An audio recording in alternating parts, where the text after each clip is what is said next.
बिस्मिल्लाहिर्रहमानिर्रहीम। अस्सलामु अलैकुम नाजरीन, मिक्स्ड इन्फो टीवी के नए प्रोग्राम के साथ मैं हूं जाहिद फ़ारूक। नाजरीन, आज फिर एक दफ़ा नवाज शरीफ जो कि मुसलसल खामोशी इख्तियार किए हुए थे मैदान में कूद पड़े हैं और मरीम नवाज़ भी उनके साथ हो गई और मियाँ शहबाज शरीफ उनसे दूरी इख्तियार किए हुए हैं। कौन सा ऐसा मामला हुआ कि नवाज शरीफ को फिर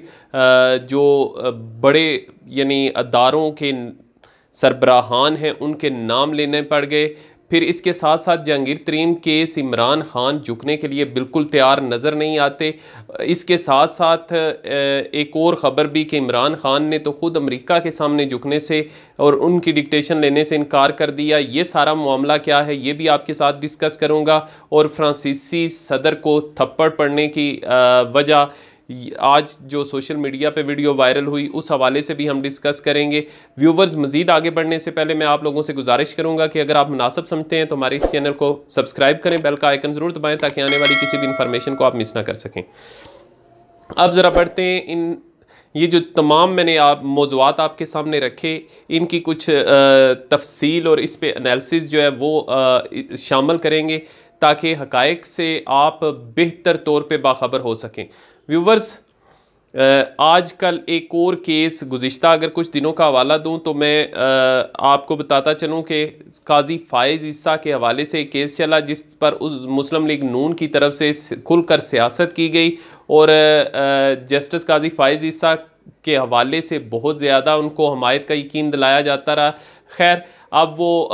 चूँकि केस को जीतने के बाद अब वो मुअज़्ज़ज़ अदालत का हिस्सा है, इस पे मज़ीद हम बात नहीं करते। लेकिन ताज़ा तरीन जो केस सामने आ रहा है वो जो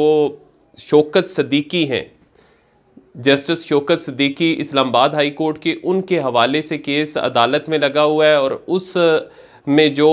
बयान हल्फी जमा करवाया गया शौकत अज़ीज़ सदीकी की जानिब से, उसको बुनियाद बनाकर मियाँ नवाज शरीफ ने एक ट्वीट किया, अपने ट्विटर हैंडल को पर मुतहर्रक हुए ट्वीट किया और उसमें जनरल फैज़ हमीद का बराह रास्त नाम लेकर उन्होंने कुछ सवाल जवाब जो है वो ज़ाहिर किए, जिसमें उन्होंने इस फ़िक्रे को भी बुनियाद बनाया कि अगर आपने उनके केसेस में उनके हक़ में फ़ैसला दिया तो हमारी 2 साल की मेहनत ज़ाया हो जाएगी। तो वो तमाम लोग जो ये कहते आ रहे थे कि डील हो चुकी है जिसमें मियाँ नवाज शरीफ मियाँ शहबाज शरीफ के साथ खड़े हैं, मरीम नवाज़ भी साथ खड़ी हैं, उनका ये नज़रिया रद्द हो गया क्योंकि मियाँ नवाज शरीफ एक दफ़ा फिर जो है वो ट्विटर पर मुतहर्रक हुए और उन्होंने अदारों के जो सरबराहान हैं उनके ख़िलाफ़ अपनी जो ज़बानबंदी थी उसको ख़त्म किया और दोबारा से वही ज़हर अफशानी का काम शुरू कर दिया है। इससे यही लगता है कि मियाँ शहबाज शरीफ, अब मैं साथ इसके थोड़ा सा ये भी बता दूं कि एक जो पार्टी है उसके सरबराह और लीडर एक ट्वीट कर रहे हैं, उसको मुख्तलिफ लोग जो हैं रीट्वीट के तौर पे ज़ाहिर कर रहे हैं। मरीम नवाज़ ने भी मियाँ नवाज शरीफ के इस ट्वीट को रीट्वीट किया और उसके बाद उस पे भी बहुत से कमेंट्स आना शुरू हो गए, जबकि मियाँ शहबाज शरीफ की तरफ से इस ट्वीट पर कोई रद्द अमल नहीं दिया गया, ना ही उसे रीट्वीट किया गया, बल्कि ट्विटर पर वो खामोश रहे और लोड शेडिंग के हवाले से बात करते हुए नज़र आए। तो इसका मतलब ये है कि मियाँ नवाज शरीफ और मरीम नवाज़ का जो बयानिया है उससे अब भी शहबाज शरीफ मुकम्मल तौर पर डिस्टेंस इख्तियार किए हुए हैं। वो इससे इत्तफाक नहीं करते कि ऐसे हालात में भी जब उनका केस लगा हुआ है और जो वो मफाहमत का बयानिया जनरेट करने की कोशिश कर रहे हैं, वो समझते हैं कि मियाँ नवाज शरीफ का जो बयानिया है, मज़ामत का बयानिया है, वो उस मफाहमत के बयानिए को कहीं शिकस्त ना दे दे, कहीं उसको ख़त्म ना कर दे, इस वजह से वो दूरी इख्तियार किए हुए हैं। लेकिन जब भी मियाँ शहबाज शरीफ के हवाले से आज 1-2 दिन पहले ही ये ख़बर सामने आई थी कि मियाँ शहबाज शरीफ के मामलात तकरीबन हल हो चुके हैं, उनको शैडो काबीना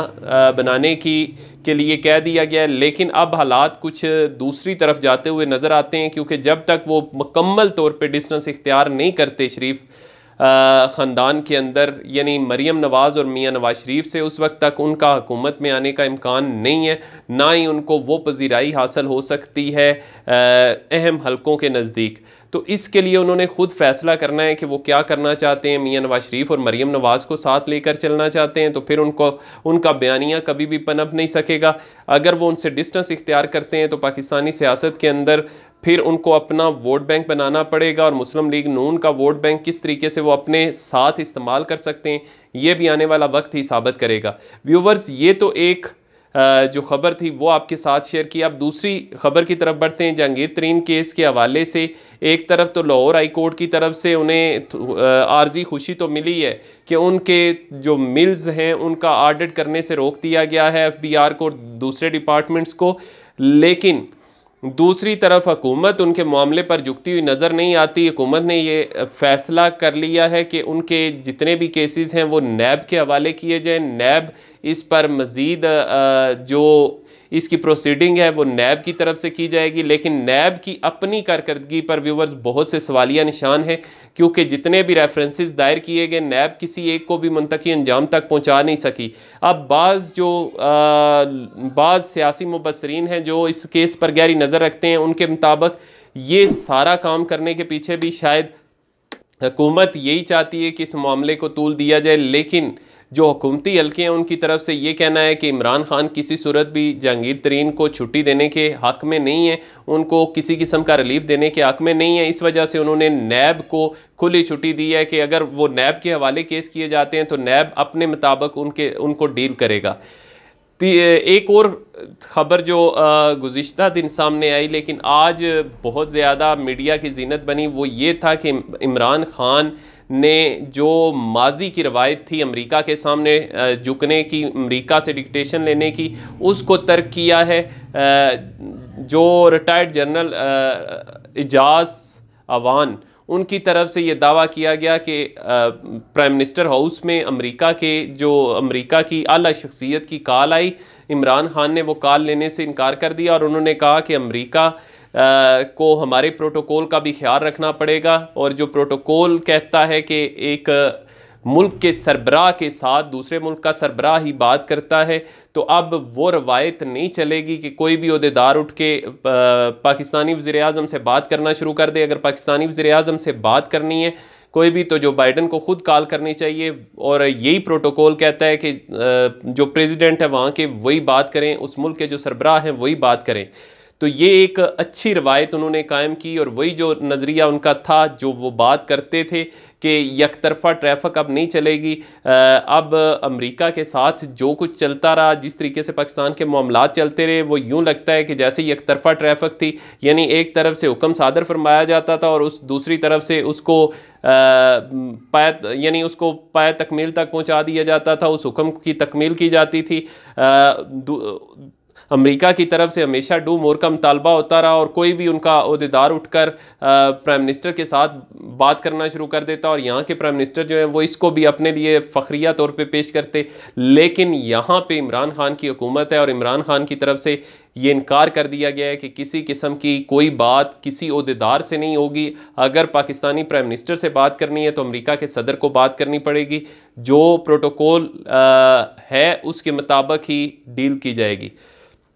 व्यूवर्स, इस हवाले से अमेरिका के अड्डों का भी बहुत तज़किरा है, लेकिन पाकिस्तान की तरफ से अभी तक यही कहा जा रहा है कि किसी किस्म के अमेरिका को अड्डे नहीं दिए जाएंगे। पहले कुछ बयानात सामने आए, लेकिन अब अमेरिका के अंदर जो ख़बरें छप रही हैं उसमें भी बहुत से मामलात पहले मामलात की निस्बत थोड़े उसके बरक्स सामने आ रहे हैं। अब ज़रा तज़किरा करते हैं, एक अफसोसनाक वाक़या पेश आया कनाडा के में, जहां 4 पाकिस्तानियों को एक ट्रक ड्राइवर जो था उसने कुचल दिया, और वो उसके बारे में जो इब्तदाई तफसीलात हासिल हो सकें, मालूमात हासिल हो सकें, उससे पता चलता है कि वो यहूदी मज़हब से तल्लुक़ रखने वाला था, और उसका यानी कोई दुश्मनी, ज़ाती दुश्मनी का कोई मामला नहीं था, बल्कि सिर्फ़ उसने इस वजह से महज उनको कुचला है क्योंकि वो मुसलमान हैं। तो दुनिया के अंदर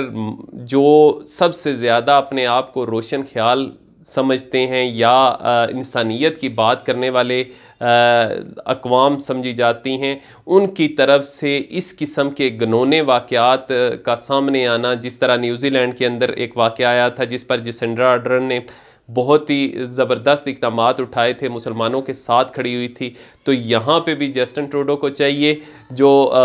वहाँ के प्राइम मिनिस्टर हैं, उनको चाहिए कि मुसलमानों को ये